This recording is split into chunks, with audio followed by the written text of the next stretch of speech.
1943, o Brasil estava em guerra, o Brasil tinha um ditador chamado Getúlio Vargas, vivendo o Estado Novo.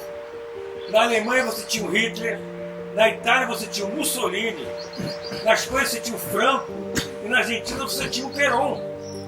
Então nesse ano precisava nascer um democrata para consertar essa bagunça toda. Em 5 de março de 1943 nasce Noel de Carvalho. É um político que hoje é uma referência nacional. Essa história, você vai ter a oportunidade de conhecer, é uma história encantadora, uma história inspiradora, que eu peço que vocês acompanhem esse programa, acompanhem esse canal, que é o canal de um guerreiro pacifista. Uma coisa que eu aprendi na vida, convivendo com Noel, convivendo com o pai do Noel, que você não pode apenas entender a dor do outro, você tem que sentir em você a dor do outro. Então quando a gente chama o Noel de guerreiro pacifista, é um cara que nunca se negou a lutar por ninguém, nunca se negou a lutar por nenhuma causa, sem medo, enfrentando vários desafios, como por exemplo, tem uma história muito interessante da vida dele, quando ele enfrenta 1000 camelôs em Copacabana, ou enfrenta uma polícia federal na Via Dutra para beneficiar uma comunidade que não paga o pedágio. Esse é um guerreiro pacifista. O Gandhi cria 2 países através da paz, através do silêncio, através da pacificação. Então esse é o guerreiro pacifista. É o que enfrenta o inimigo sempre com uma flor na mão. O Noel, como dizia o jornalista Arthur Atávalo, o Noel é um trator com uma flor na frente. Eu vivo essa situação desde que eu nasci. Né? Aqui nessa fazenda onde eu nasci, eu assisti muitas cenas muito interessantes. E as cenas eram sempre um pouco de guerra para pacificar. Meu pai enfrentava as situações mais difíceis quando era para resolver o problema de alguém que estava sofrendo. Né? Acidentes aqui em frente, nessa estrada que passa aqui em frente à nossa casa. Eu me lembro de, antigamente, tinha muitos andantes que passavam por aqui, paravam aqui no hotel, tinha um farto almoço e ainda levavam uma marmita bem caprichada para comer na parte da noite.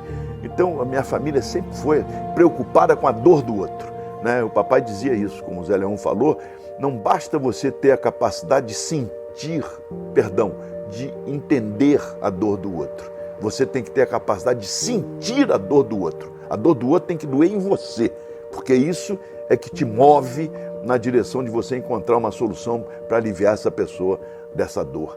E é o que a minha família fez a vida inteira, meu pai, minha mãe, meu avô, não é? A tia Ida, que morava na Itália, depois veio para cá ficar com a gente. Lá na Itália ela era uma democrata, ela era antifascista. Então a gente sempre lutou pela liberdade, não é?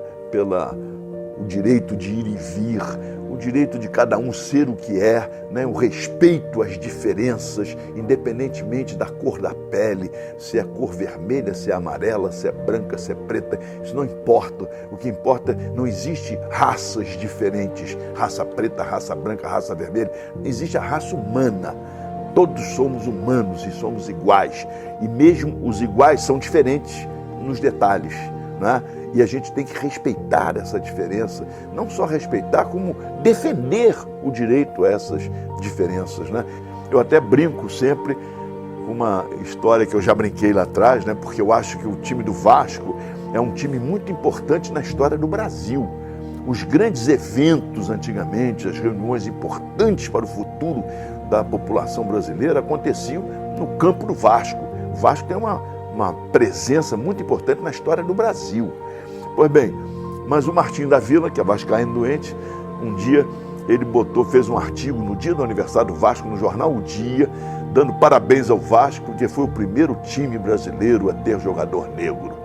E lá em frente ao Bangu tem uma praça chamada Noel de Carvalho, o Salão Nobre do Bangu era o Salão Nobre Noel de Carvalho, em homenagem ao vovô, que foi, né, o vencedor dessa luta tão importante da participação do jogador negro no futebol brasileiro. E aí eu mandei esses documentos todos para o Martinho, etc. E disse: agora, Martinho, não fique triste, Martinho, na realidade você cometeu um engano, o primeiro foi o Bangu.